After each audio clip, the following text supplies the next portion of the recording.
A bustling department store in one of the largest cities in the world. 1,500 people are crowded inside the building. Suddenly, an explosion erupts from the top floor. In less than 20 seconds, the entire store crashes to the ground. In its place lies a massive pile of twisted steel and concrete. Over 500 people are dead. The tragedy stuns a nation, and the public demand answers. Now, one man must find out what caused this catastrophe. What he discovers will shake an entire country to its very foundations. Disasters don't just happen. They're a chain of critical events. Unravel the clues and count down those final seconds from disaster.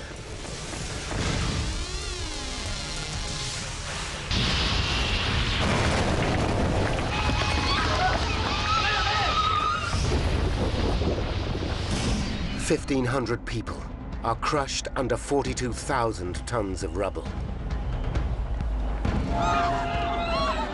On the surface, there is chaos. 10 meters down, a young girl is buried alive. For her, the horror has only just begun.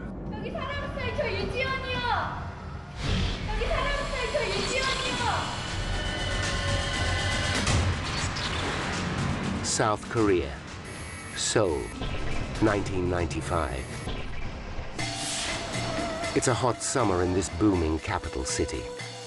In less than a decade, the country has transformed itself into one of the world's largest economies.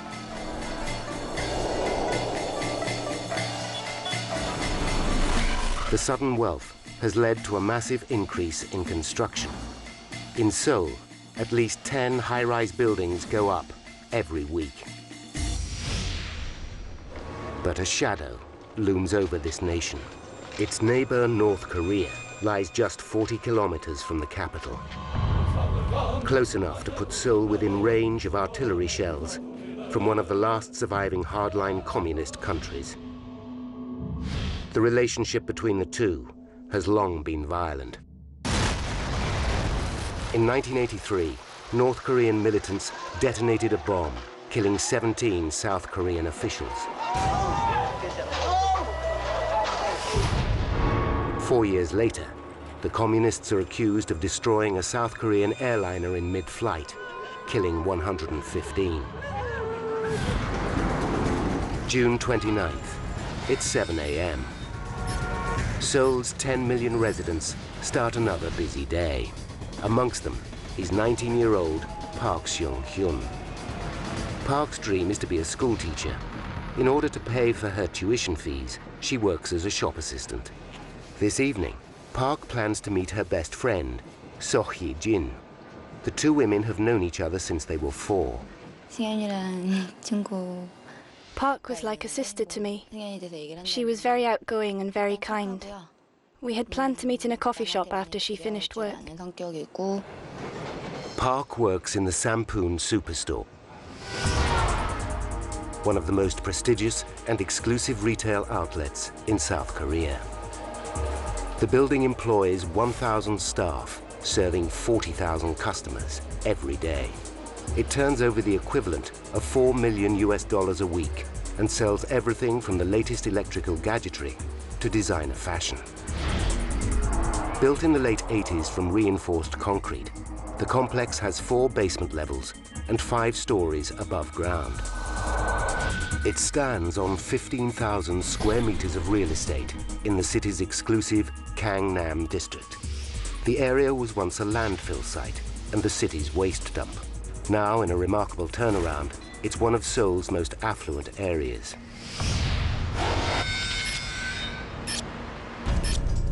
Just after 8 a.m., Yong-chol Lee, the store's facility manager, starts his day. He's a busy man, and his first job is to investigate a note left on his desk by the night watchman. In the early hours of the morning, the night watchman heard strange noises coming from the roof. The roof is cracked, But Lee knows that this was caused when some air conditioning units were moved 2 years ago.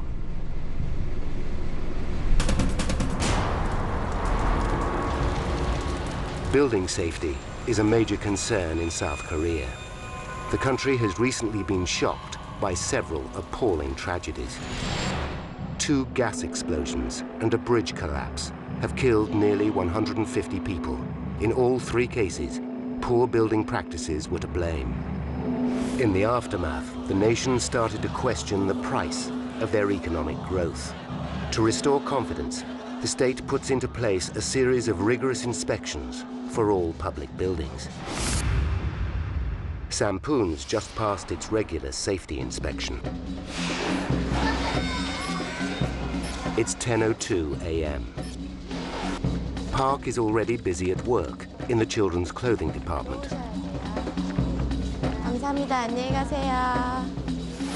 Over in the household section, another young woman, Yoo Ji-hwan, is running late.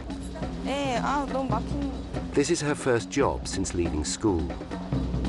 And like many a teenager, she'd much rather be doing something else. 일하는 거 재밌는 사람 많이 없잖아요. Being a sales assistant's boring. 어찌됐든 서 있는 거니까 힘들고. It's tiring standing for so many hours. Park and Yoo work on the same floor, basement level 1. 5 stories above them, on the top floor, there are 8 restaurants. One of these is the Chunwon restaurant. It's popular for its traditional Korean dishes. Inside, facilities manager Mr. Lee is dealing with another problem. A large crack has appeared around one of the columns, and the floor looks buckled at the base.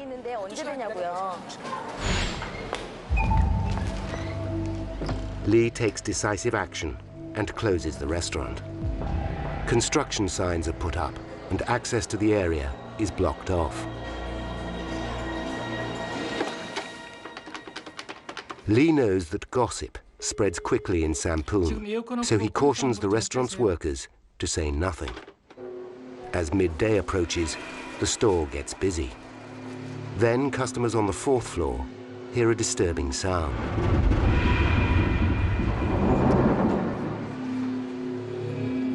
Once again, Mr. Lee goes to investigate. Down in basement level 1, Yoo starts to feel the building vibrate.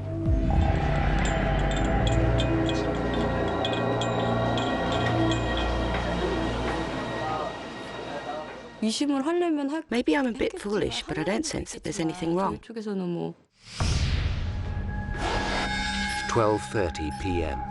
Mr. Lee thinks the air conditioning units may be causing the vibrations. To be prudent, he switches off the air conditioning for the entire building. An announcement is made telling shoppers the air conditioning is under repair and will be turned off for the remainder of the day. As the temperature reaches nearly 27 degrees Celsius, shoppers start to complain. Customers are getting angry. Why does a prestigious store like Sampoon not have working air conditioning? Behind the scenes, facility manager Mr. Lee briefs the Superstore's owner about the cracks in the restaurant. Lee explains that the cracks have widened to 10 centimeters since the morning. Also present is Hak-soo Lee, the structural engineer. Soo Lee built the complex, and he recommends closing the store and carrying out urgent repairs. The owner refuses. He is adamant that the store stay open so shopping can continue. Beneath the restaurants, on the 4th floor, there is now widespread concern. Workers are worried that something is seriously wrong. Facility manager Mr. Lee attempts to reassure the staff. But rumors that the building has a problem are spreading.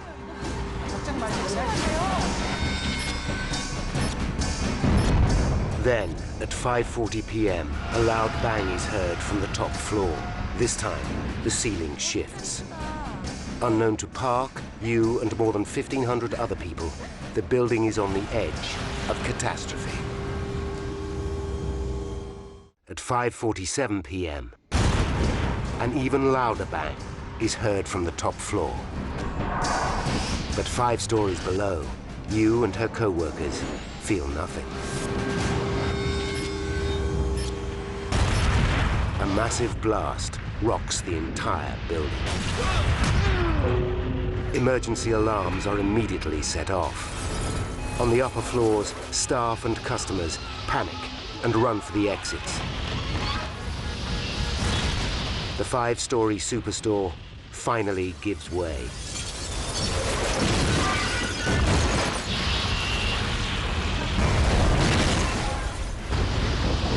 In less than 20 seconds, the building crashes to the ground. As the dust clears, it is evident that the entire Superstore has collapsed. What was once a symbol of Seoul's economic prosperity is now just a massive pile of twisted steel and concrete. Smoke is seeping from the wreckage, and 1,500 people lie trapped. Within minutes, rescue teams, police, and fire crews frantically start to drag the dead and injured free of the wreckage. Television crews start broadcasting the horror live to the nation. South Korea has never witnessed a peacetime tragedy on this scale before. It is immediately clear the death toll will be massive.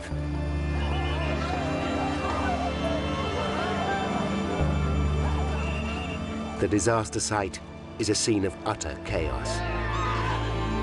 Grief-stricken relatives and friends desperately search for survivors. Among them is Park's lifelong friend, So Hee-jin. The two were supposed to meet this evening.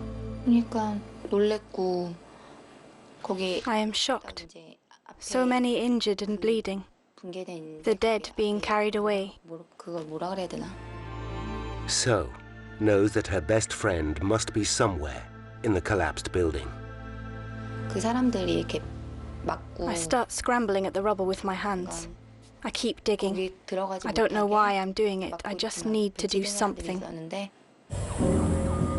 10 meters below So, underneath thousands of tons of rubble, is the remains of what was once basement level 1. There, in a space half the size of a telephone kiosk, lies Yu Ji-hwan. She's badly injured, but incredibly, she's still alive. 이마에 막 손가락 들어가고. I can feel a hole in my head so large my finger can go through it. That's how big it is. 그냥 이렇게 한 요 정도 작게 엄지손. And I can feel something squiggly in a cut on my back like my intestine. 이게 다 몸이 놀래. I don't want to die. 건가 봐요. 몸이 자체가.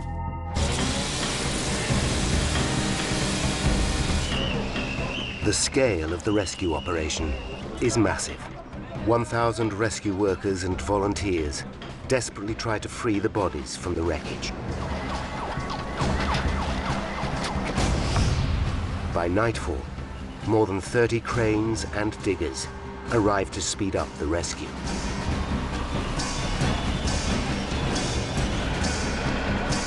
They start carefully removing huge slabs of debris.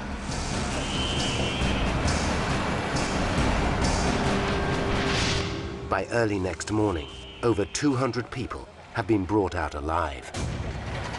Meters below, oblivious to the commotion above her, Yu Ji-hwan has no idea of the danger she is in.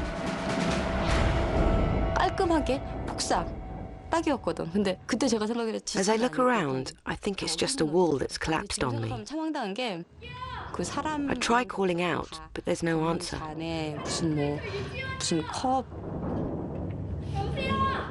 I think it's just me who's stuck here. A day after the collapse, the confirmed dead stands at 44, with more than 600 others missing.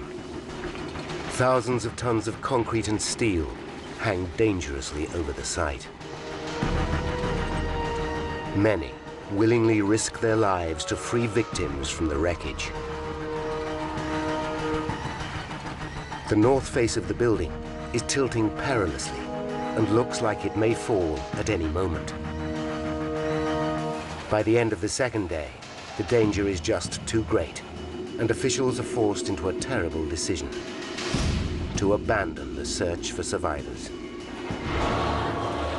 More than 500 relatives take to the street. They plead with officials to resume the rescue.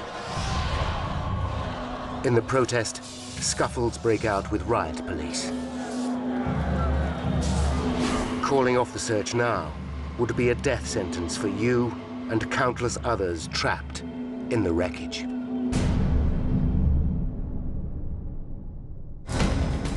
A massive rescue effort has stalled at the site where the Sampoon Superstore once stood. Desperate relatives demand that the search resume.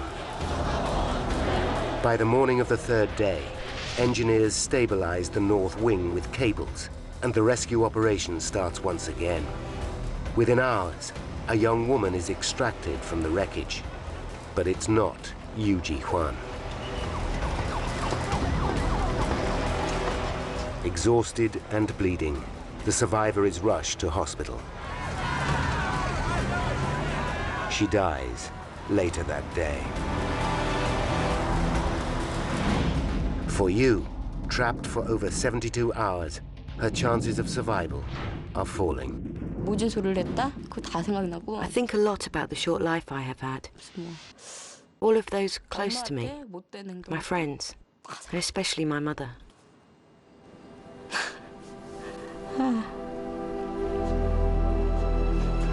Each day, relatives gather to identify the corpses freed from the wreckage. It's a gruesome business.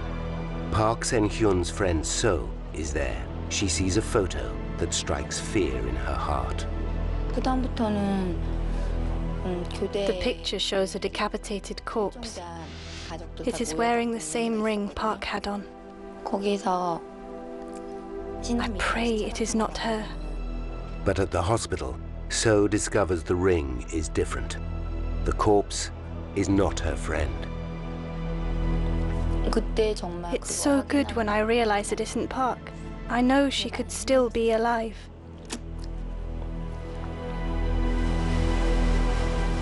On day 4, the death toll reaches 107.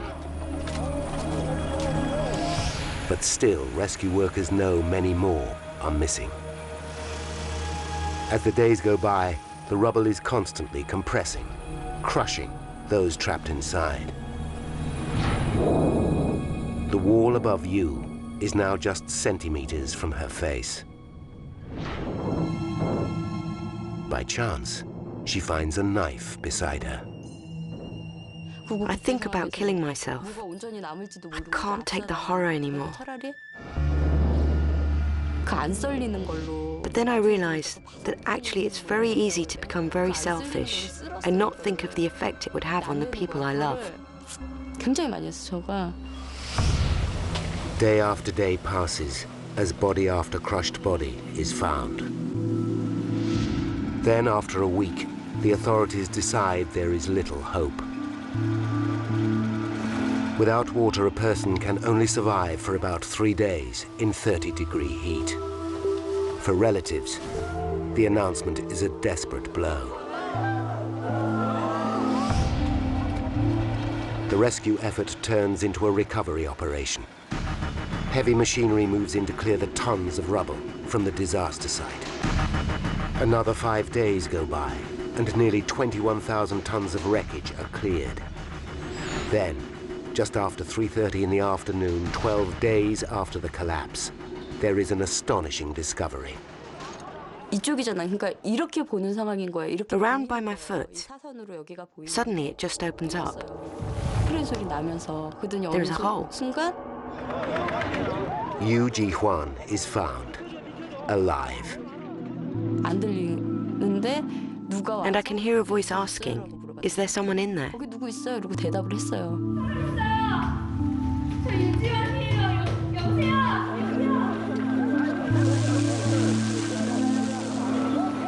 Yu has survived, trapped in a space barely larger than her body. In all, she has spent 285 hours in searing heat, drinking rainwater to keep her alive. I can't really explain it, but it's just happiness. I feel like I'm flying, that I'm freed from everything.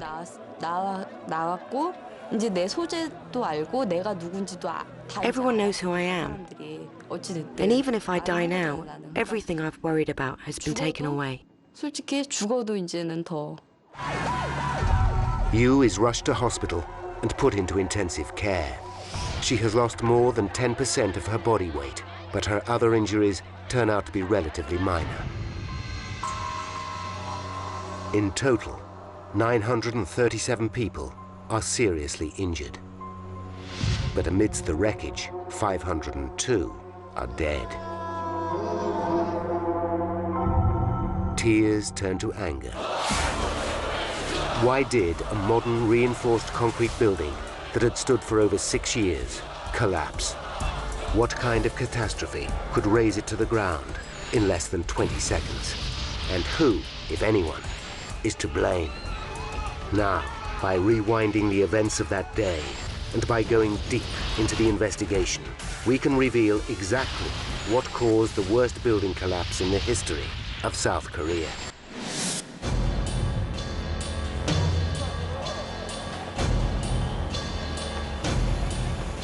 Within an hour of the disaster, the prosecution office orders a full-scale inquiry. And there's only one man for the job. Lan Chung is the professor of civil and structural engineering at Danguk University. His knowledge of South Korea's construction industry is unsurpassed.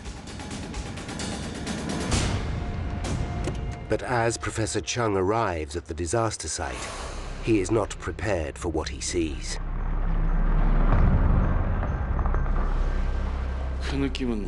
It's impossible to describe what I feel. So many people are crushed in the rubble.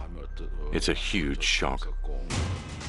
He must resist the temptation to jump to conclusions, but straight away one theory looks more than likely. Sampoon could be the latest in a string of gas-related disasters. In the last 8 months, South Korea has been rocked by 2 massive explosions caused by leaking gas. The most recent was at Daegu subway in Seoul. The blast killed over 100 people and injured 140 more. The scenes look all too familiar. I'm 80 to 90% sure a gas explosion is responsible for this disaster. Chung orders his team to find out if the Superstore had a history of gas leaks. What they uncover is alarming. Just 3 months ago, a high-pressure blowout took place inside the building. Luckily, the gas supply was shut off in time, and a disaster was narrowly avoided. It looks like Chung could be right, but he needs hard evidence. He knows one thing will prove if gas is to blame. Fire. Gas explosions have a distinctive signature. They almost always produce an inferno.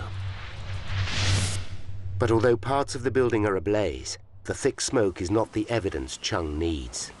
The fire is not from the blast, but from gasoline burning in the cars that have been crushed in the basement. Unable to prove the gas theory for now, Professor Chung considers a more sinister cause, a terrorist bomb.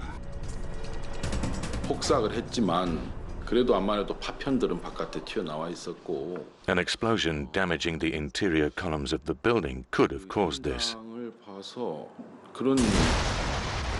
North Korean militants are the obvious suspects. 2 previous bombings have killed 136 innocent people. But a terrorist attack in the heart of the capital would signal a horrifying new strategy.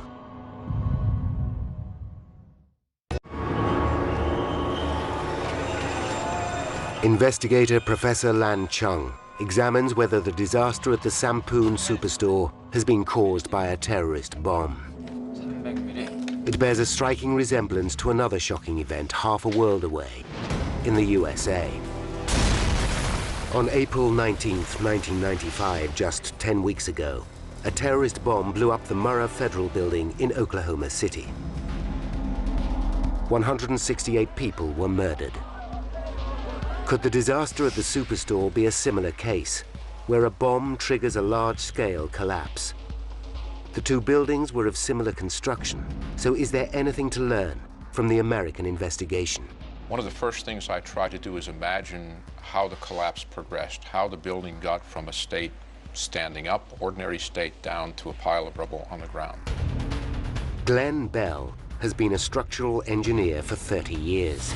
He has investigated many high-profile building disasters, including the Oklahoma bombing. He knows that a bomb explosion has its own unique mark, a footprint that investigators call a debris field. In the Oklahoma City bombing, we see debris was blown out sideways from the face of the building from the explosion. The wreckage was thrown several hundred meters from the structure, forming a distinctive telltale pattern. But as Chung surveys the scene from Sampoon, he notices one striking difference. The debris was not thrown outwards. The entire structure came straight down. The pattern of collapse and lack of other evidence rules out a terrorist bomb. For Chung, it's conclusive. An explosion would not have caused the building to collapse straight down in its entirety. The pattern of collapse also rules out a gas explosion. Now there is only a single option left. It's a chilling prospect, one that could affect almost every large building in Seoul. Some kind of structural failure must have caused this disaster. There is so much damage that if it wasn't an explosion, there has to be something wrong with the design of the building or a mistake in its construction. The pressure is on Chung to solve this mystery fast. In recent months, a bridge collapsed without warning, and now a Superstore has suffered a similar fate.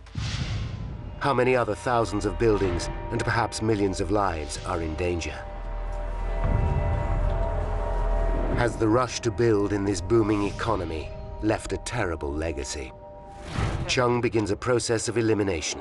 Could the material used to build the structure have been at fault? After all, substandard materials were the reason Songsu Bridge collapsed, killing 32 people. Sampoon was 100% reinforced concrete. A defect here could certainly have caused total collapse. To find out, a sample of the concrete is put under compression in a powerful hydraulic vise. It's a standard investigative test, one that Glenn Bell has performed many times. Very strong concrete will tend to carry quite a bit of load before failure, and then it breaks in almost an explosive fashion.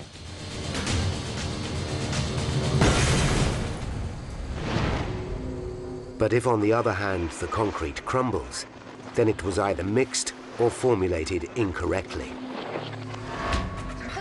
Chung waits eagerly for the results, but when they come, it's a dead end. The results confirm that there is no problem with the strength of the concrete. With weak concrete ruled out, Chung moves on. Now he must find out if a design flaw caused the building to collapse. The drawings used to build the Superstore should reveal all.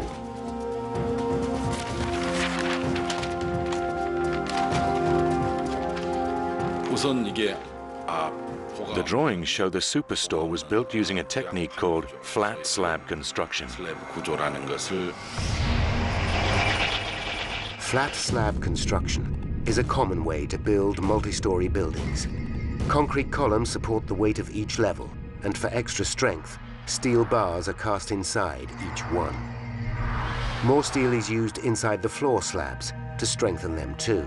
So far, all is well. I can find nothing strange from the drawings to suggest that poor design caused this disaster. Although there's nothing wrong with the basic concept, Chung knows the architect's original drawings are only half the picture. 구청에 연락해서 계산서 좀 보내달라고 그래. To actually build the structure, an engineer must calculate the size of the columns and slabs required. This information is then fed back into the final design.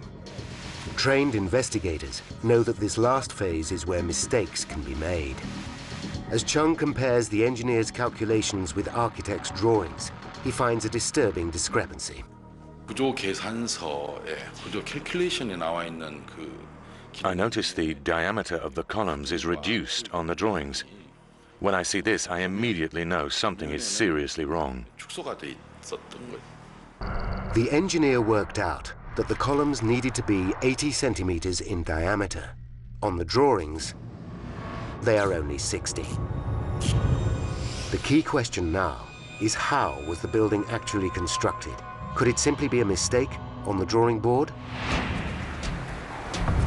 The only way for Chung to find out for sure is to go back to the scene and measure the actual columns. At the disaster site, he confirms his worst fears. 계산서에 80으로 돼 있던 기둥이 The diameter of the columns has been reduced to 60 centimeters. 확인할 수 있었는데 This reduction in width is worrying, but Chung discovers an even more shocking flaw. There should be 16 steel bars reinforcing the concrete columns, but in reality, there are only 8. Chung calculates the effect this would have had on the structure and is stunned. 4분의 3의 스퀘어. When I calculate the effect of the reduction, it shows Sampung's interior strength is reduced by nearly half. 되는 것이고 Although the finding is worrying, it's by no means the answer to the mystery. Even with almost half its support strength gone, standard engineering practice would have ensured that the building was safe. Every building is designed to have a safety tolerance. We build in a margin of safety to protect the structure, but more importantly, to protect the people from harm. Sampung was engineered to be 2.5 times stronger than needed. Even though the mix-up over the column dimensions had reduced this by half, there is still a healthy safety margin. There must be something else. Chung orders his investigation team back to the disaster site to look for more clues. Now they find a third shocking error. The reinforcing steel bars that strengthen the concrete floor slabs are in the wrong place. They should be 5 centimeters from the top of the slab, but in fact, the distance is 10 centimeters. This tiny detail is of crucial importance. The repositioning of the steel by about 5 centimeters may not sound like very much to the layperson, but it's critical because the effect of lowering the steel is very much like making the slab thinner. This mistake weakens the slab by 20% at the most vital part of the building, the point where the floors connect to the columns, and the stress is transferred to the ground. It's still not enough to bring about a collapse, but the errors are adding up. They point to a systematic disregard for building regulations.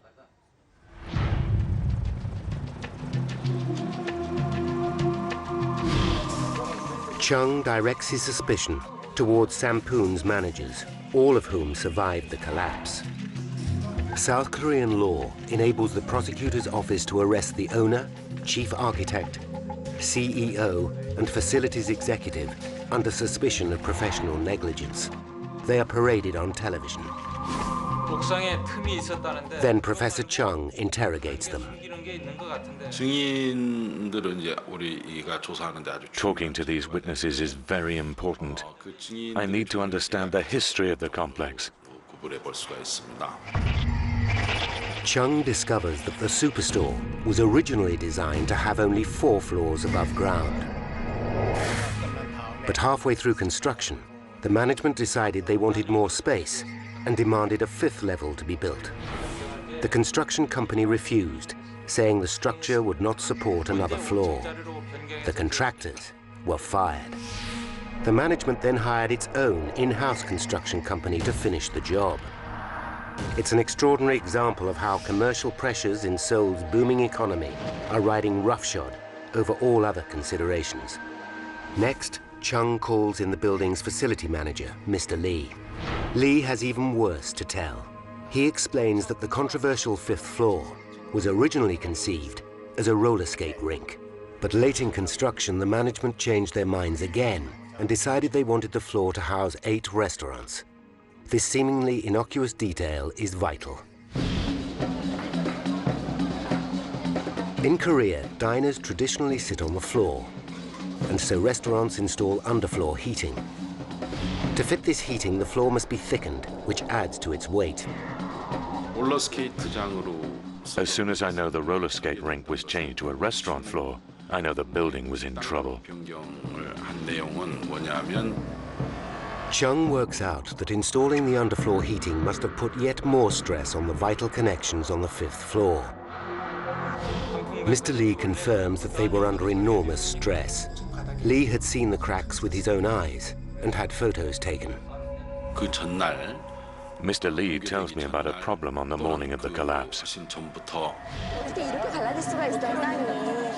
pillar in one of the restaurants had a crack around the base of it, the size of a man's fist. By checking the plans, Chung places the cracks at column 5E in the Chunwon restaurant. His expert eye can tell the slab has completely separated from the pillar, with only the reinforcing steel holding it together. The trail is getting warmer, but even this is not enough to account for the disaster that cost so many lives. There is one factor that Chung simply cannot ignore. The building stood for a full 6 years. Something must have happened after the building was completed. Something that must have pushed it over the edge. There always exists a critical point. If you go beyond that point, the building collapses. Chung orders his team to scrutinize the building's history. It's painstaking work where even the slightest anomaly can count.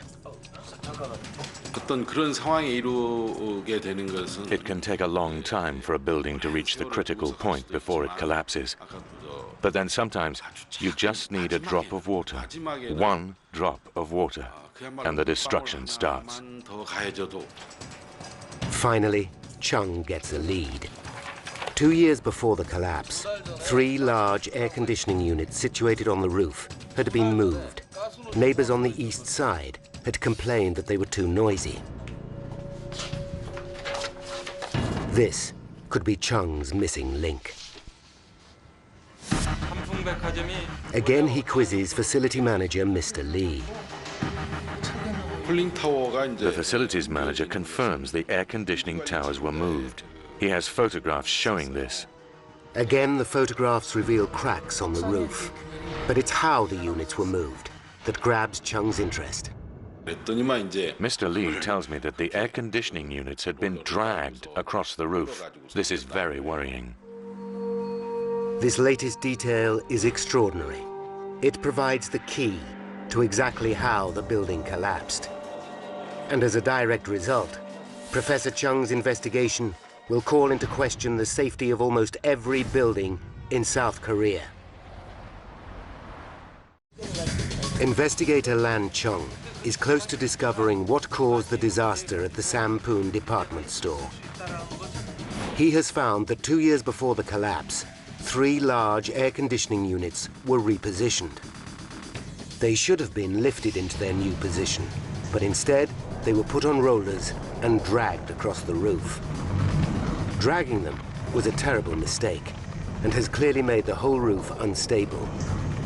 What's more, their weight, 15 tons each, must have overstressed the main supports. Column 5E seems to have been particularly affected. But Chung still doesn't know what triggered the collapse on June 29th. The trigger is the final explanation of what happened, and it's most important in that it explains why the failure occurred when it did. One piece of evidence remains unresolved. Survivors reported that the department store was vibrating on the day it collapsed. Chung finally thinks he has the answer. During the course of 2 years, every time the air conditioning is switched on, It sends vibrations across the unstable roof and ricochets down to the 5th floor. Over time, this widens the crack around column 5E until it's at breaking point. 에어컨이 가동되면서 결국은 Sampoon had become so weak that the addition of the air conditioning on the morning of June the 29th was the last drop of water that pushed it over the edge and made it collapse. 같은 역할을 하게 돼가지고 The cracked slab in the Chunwon restaurant can hold on no more. It starts to fail. 그래서 이제 드디어 붕괴가 이제 시작돼. That's where it started from. That's where the crack got bigger and set off the progressive collapse. 또 전층으로 이렇게. Now, by rewinding the events leading up to that fateful day, and by following the evidence uncovered during the extensive investigation, we can finally reveal how Sampoon Superstore collapsed. 1993, 2 years before collapse. The Superstore's 3 air conditioning units are repositioned.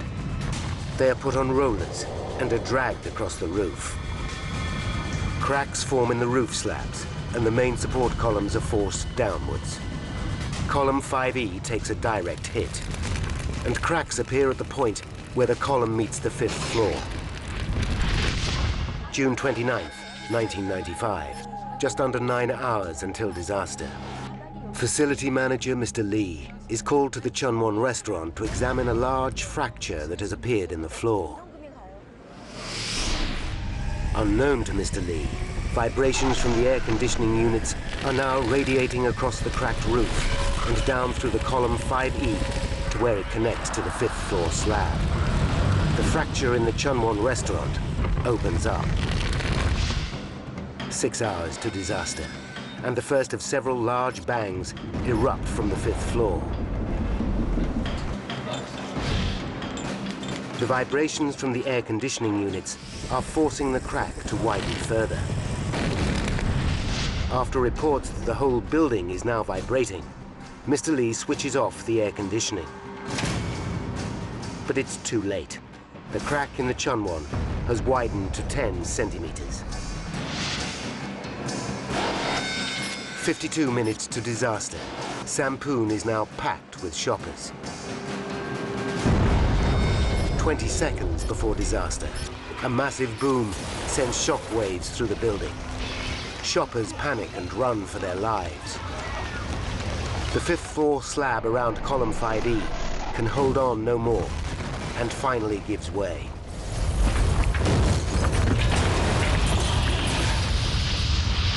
In less than 20 seconds, the building crashes to the ground, trapping more than 1,500 people. For investigator Professor Chung, it's a chilling insight. 그리고 이제 As I carried out the investigation and smelled the rotting corpses, I couldn't help but realize what can result from mistakes. As a fellow engineer, I can't help but feel ashamed. But in all the carnage, there is one last miracle. 16 days after the collapse, the disaster site is nearly cleared. 323 corpses have been recovered. But amazingly, beneath the rubble, one person is still alive. It's 19-year-old children's department assistant, Park Sang-hyun. I hear loud machinery above my head, and I think, this is it. I'm going to die. I start banging with all my might. The machines stop, and I hear a voice call out, "Is anybody down there?" Park has been trapped for 377 hours in complete darkness. Incredibly, apart from a few scratches, she is unscathed. I am thinking, now I am saved. I am going to live. TV crews start broadcasting the event. A nation is stunned, but none more so than so. 너무 좋았죠. 너무 좋았고. It's incredible. 드디어 Incredible. 이런 생각 들었었어요. Even though everyone around me told me she was dead, only I kept on believing until the end. I can't stop crying. Park is taken to hospital. Her eyes covered to protect them from the light they haven't seen for so long. Her best friend, So, nurses her during her stay in hospital.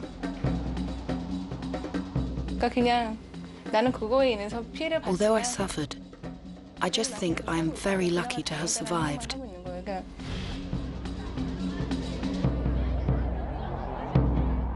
After weeks recovering, Park finally goes home. I feel so bad that Seo had suffered so much. I really love her. Professor Chung's investigation blamed the collapse on human ignorance, negligence, and greed. On December 27th, 1995, after months of public demonstrations, June Lee, the owner of Sampoon, was jailed for 10.5 years after being found guilty of criminal negligence. His son, the CEO, was jailed for 7 years for corruption and accidental homicide. The final verdict had an enormous and lasting impact. Following further investigation, widespread corruption and fraud were discovered at Sampoon. 21 other people were found guilty, including 12 city officials. In the aftermath, a new wave of rigorous government building inspections took place across the whole country. What they uncovered was beyond belief. 1 in 7 of all high-rise structures needed rebuilding, and 4 out of 5 needed major repair work. In all, 98% of South Korea's buildings were affected. Just 1 in 50 was deemed safe.